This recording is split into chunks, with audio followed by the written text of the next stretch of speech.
Bali. Carry On Only, dedicated to inspiring your next global adventure.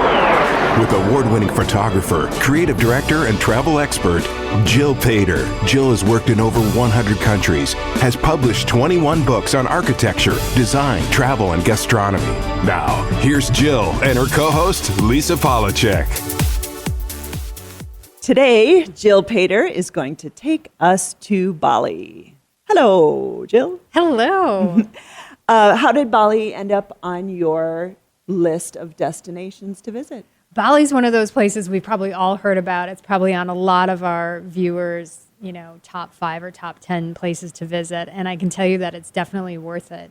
I came across it. I was living in Chicago at the time. It was the dead of winter. I was in the car wash having my car, de-iced because it was probably jammed in a snowbank somewhere. And I'm sitting there looking at this old GQ magazine, and they had a travel feature on Bali. And I turned the page, and it's a double-page spread of an infinity pool, overlooking the rice paddies with steam coming up off the water. And I'm just like, you know what? I can't do this winter anymore. I'm going. And so I booked the trip. Wow. From that short car wash experience. Wow. It was not a $20 car wash after that. Right. A little more expensive, but I'll say. it was well worth it. Yeah. Now, I know you researched the heck out of stuff.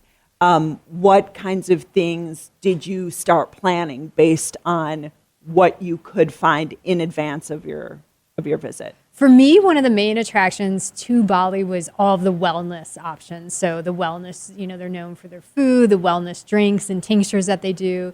It's a huge place for resorts, retreats, and resorts actually.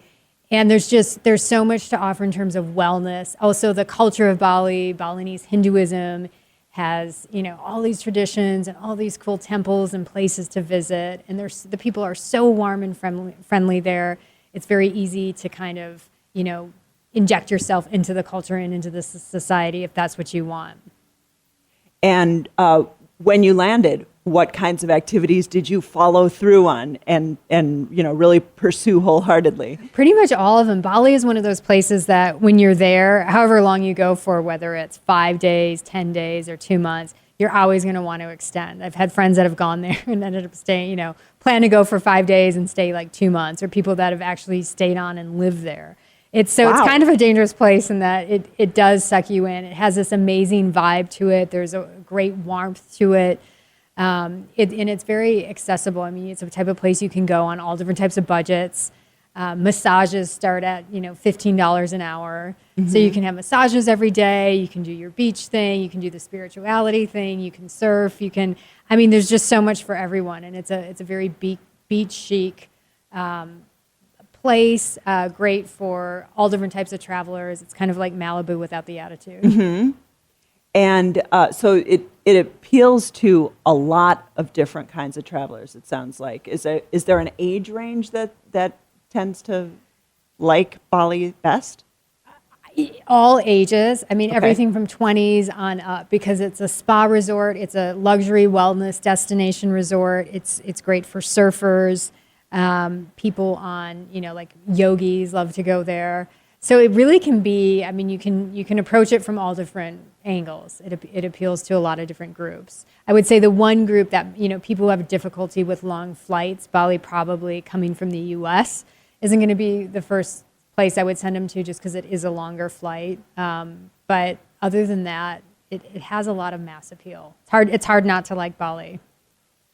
Once you've made that time investment in the flights to get there, how long do you think is an ideal amount of time, given that some people don't have the flexibility of an open-ended ticket? I would say minimum is 7 to 10 days. Okay. Minimum 7 to 10 days. The island it's a little bit difficult to get around in terms of traffic, so it takes longer than you might anticipate to get from one part of the island to the next, just due to the infrastructure of the roads. So you just want to plan kind of conservatively, like not try to jam too much into one day, kind of explore the region you're in and then maybe spend a couple days elsewhere on the island. Among those 7 days, if that's your allotment, what are maybe the top 3 recommendations you personally would have definitely hit these 3 in your 7 days. Well, even though it's an island, people obviously probably think of Bali more in terms of beaches, but one of my favorite parts of the island was Ubud, the center island. It's usually most people's kind of first stop. That was one of my favorites, just even biking or walking through the rice paddies there. Certainly the Balinese traditional ceremonies. They're known for the fire dances and the temples, and that is a huge attraction. The food for me is a big one. I love spicy food. If you don't like spicy food, there still have plenty of options in Bali, but spicy food, fresh fruits and vegetables, great wellness drinks and tinctures. So food is definitely very high up on the list. And then people usually spend some time at the beaches, whether it's Uluwatu or Seminyak, in those areas. But for me, it was really Ubud that was kind of my favorite part of the island. Yes. Sweet. You did mention transportation and infrastructure. What is the preferred means of getting from point A to point B to point C? Typically a car and driver, which are pretty available there. Okay.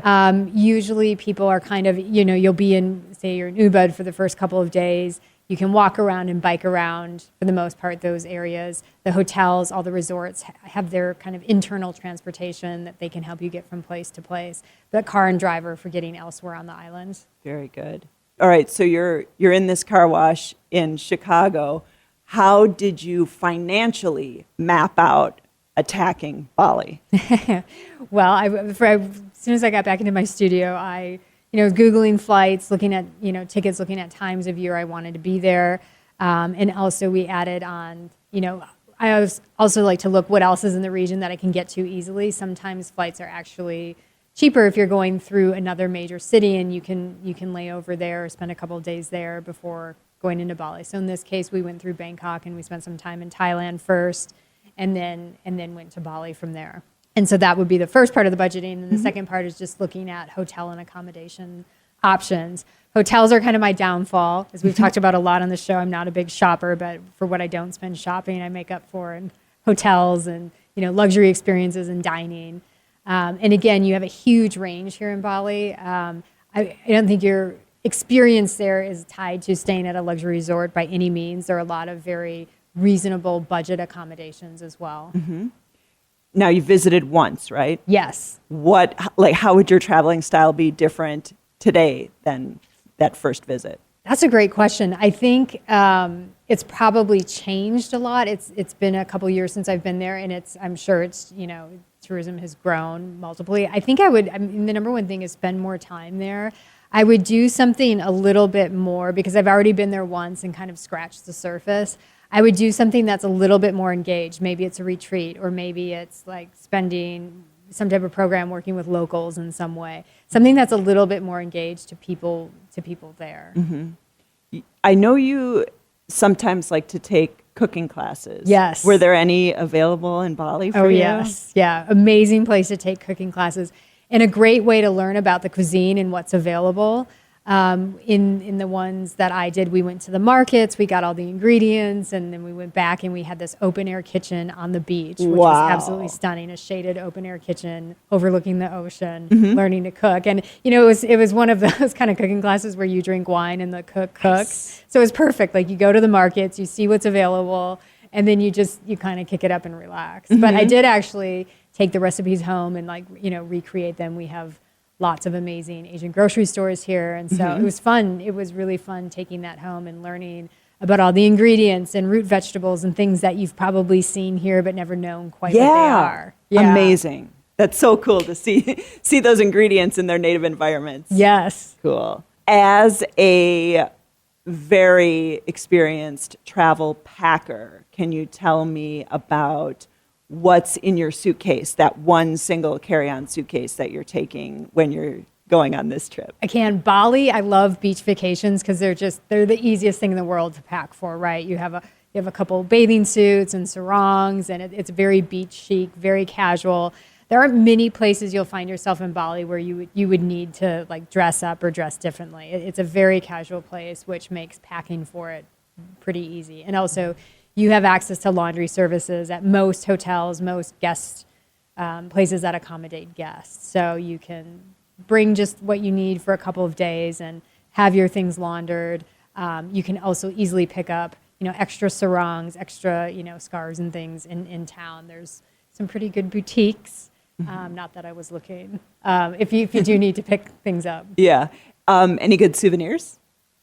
Yes. There's lots. In fact, a lot of people end up buying like crates and have them shipped home. I know. A lot of amazing, interior design items, beautiful woodwork, beautiful carved pieces.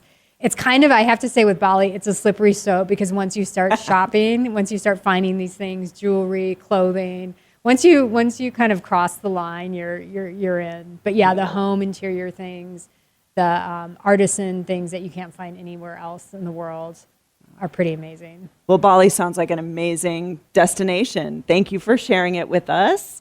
This is all the time we have for today, but please do tune in for the rest of the entire podcast series. We're off to a wonderful start, and so please do join us next month for the next episode of Carry On Only. Carry On Only. Thanks for listening to Carry On Only, dedicated to inspiring your next global adventure. Listen to Jill take you around the world in style, live every week right here or 24/7 on demand at starworldwidenetworks.com. Please remember to like, subscribe, and share. For immediate access to Jill's destination guides, blog, and show notes, please visit jillpater.com and follow her on Instagram at Jill Pater.